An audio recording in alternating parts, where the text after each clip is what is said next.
We are going to see the several methods of creating part in assembly top-down approach.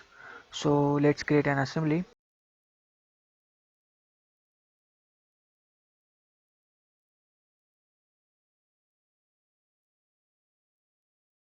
Let's check the tree filters.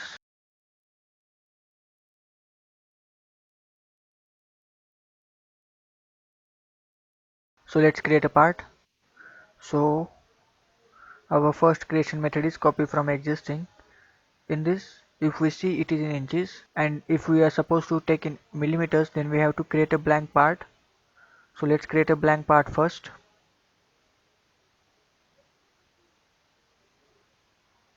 Let's rename it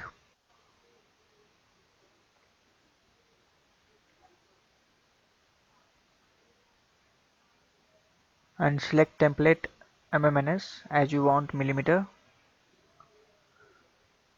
and save it blank wherever you want to save it. Close that part.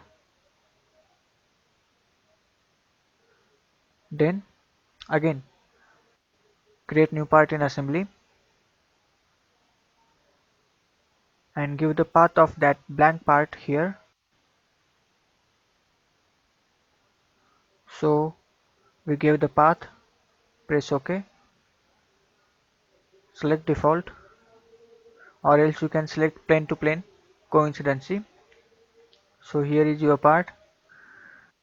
You can activate it and you can create a sketches wherever you want on whichever plane. So this is how you can create a part by a first method. After that,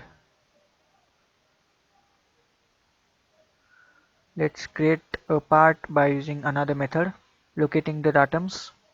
If we select three planes, then we can select any of these planes wherever we want, or else if base part is there, then we can select the surfaces also as a plane.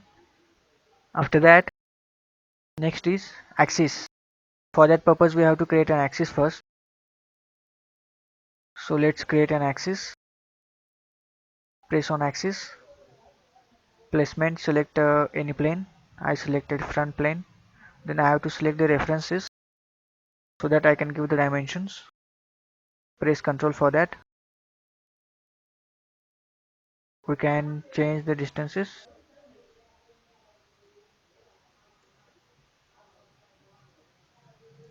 So I created an axis first. Then I click on create part, part solid, default atoms. I selected axis. Here we have to select first the plane. I selected the plane and then I selected the axis. So here our part planes are available and part is active. Now we can create sketch on any plane of a part. Let's check the next method. Create new part. Next method is align coordinate system to coordinate system. Click on it and select the coordinate system. So default planes of assembly will be considered as a plane for part and part will be activated. You can create sketch on it. Then let's check another method.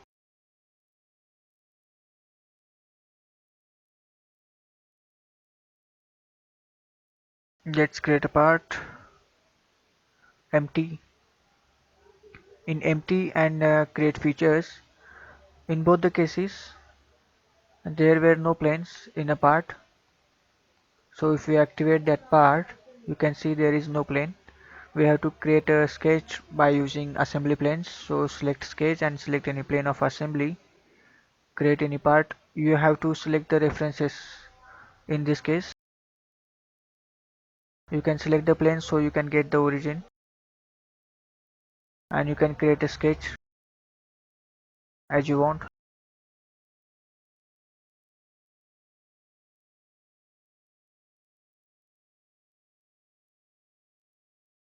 Activate that assembly and open that part if you wish to. You can check there are no planes, it is just a part. This may create a problem in drawing if you are supposed to show the planes or anything as a reference.